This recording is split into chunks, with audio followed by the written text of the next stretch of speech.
Welcome to CNN 10 on this Thursday, May 28th. I'm Carl Azus outside the CNN Center. Happy to have you watching our penultimate program of the season.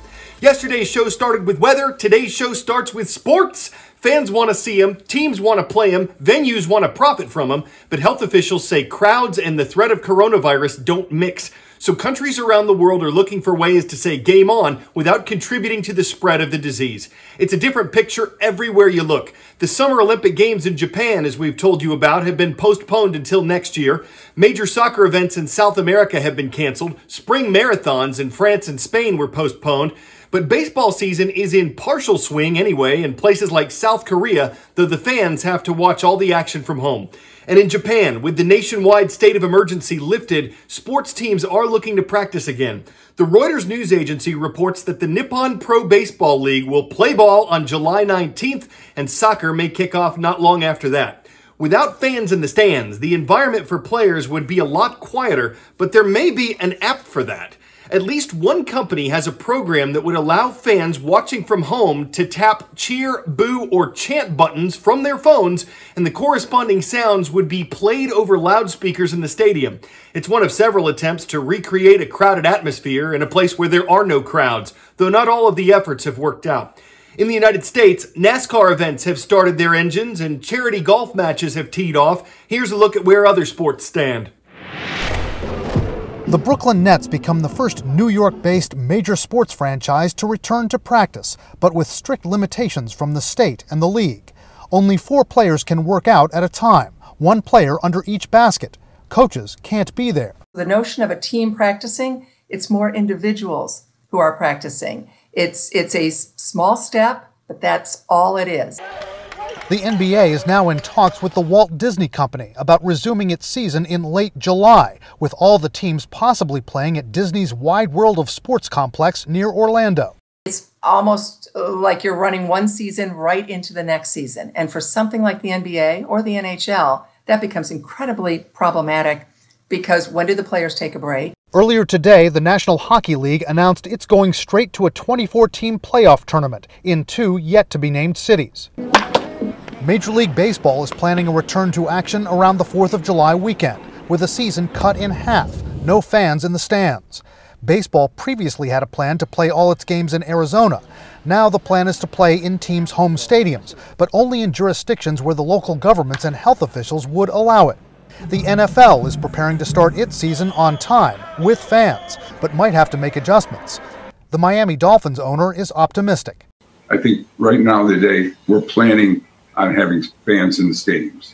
But from a health standpoint, is it all too much too soon? In order for teams to be able to get back online, you would have to have excellent testing protocols, planning for what happens if somebody gets sick, how they're going to be able to manage it, will they shut down if somebody gets sick? All considerations that the sports leagues are still trying to figure out. The dangers posed by players constantly running into each other, breathing on each other, are evident enough. But even if the leagues play in only 1 or 2 locations each, what about the risks of players' interactions with people like hotel staffers who come in and out?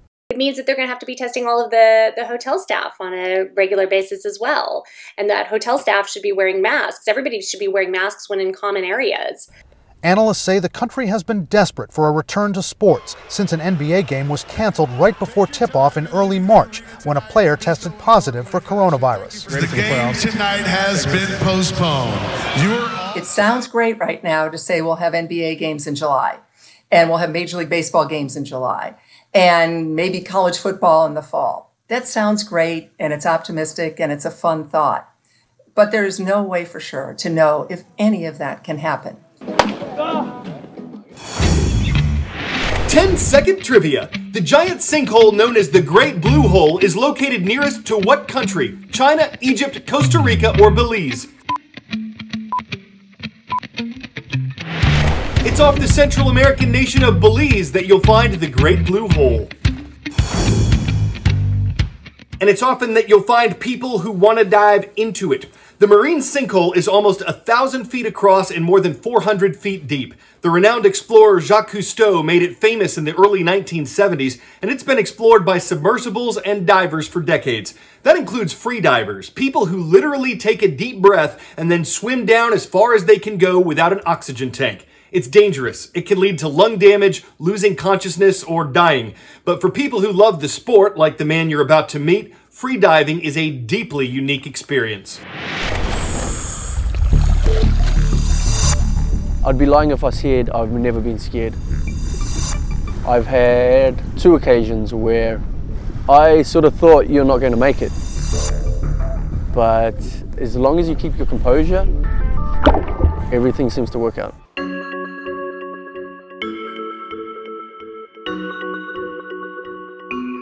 My name is Jonathan Sunnix. I'm 30 years old from New Zealand. We're on Long Island in the Bahamas at the beautiful Dean's Blue Hole. I'm a professional freediver. Competitive freediving is where we compete to see who can swim the furthest, the deepest, or hold their breath for the longest. Jonathan Sunnix. We've achieved things that doctors once thought were impossible.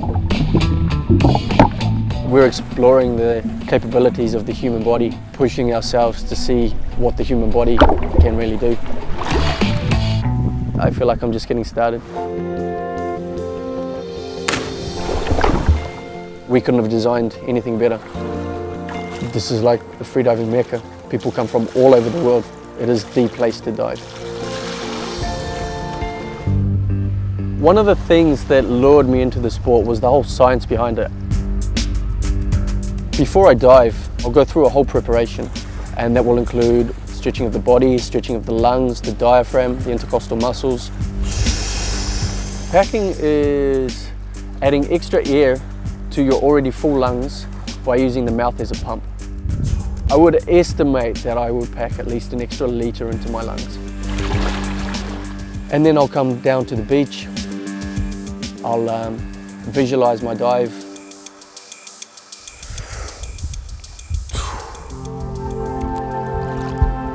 Whilst I'm making my deepest dives, what goes through my mind is always positive thoughts, positive energy. It's like a form of meditation. You're very deep within yourself. The physical sensation I get through diving, it touches on all senses, what you can see, what you can hear, or maybe even it's the lack of noise. During dives, our heart rates drop down to below 30 beats per minute. When we're going down to depths where we've got basically the length of a football field above us, it's not the sort of place where you want to have any sort of negative thoughts. When I make it to the surface after a big dive, it's almost a spiritual experience.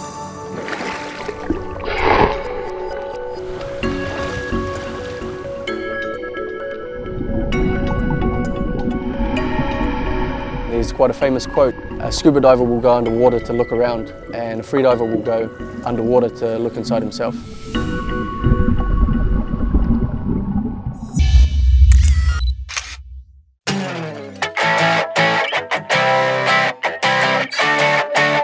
Still making waves in today's last segment. Splash! Seoul, South Korea is about 20 miles away from the Yellow Sea, but this 3D billboard is bringing the ocean to the city. Even though it looks like a giant tank full of water, it's actually a dry digital image that took 4 months to design and finish, and it can be seen making a splash for 1 minute of every hour. People were split on whether this is relaxing or stressful.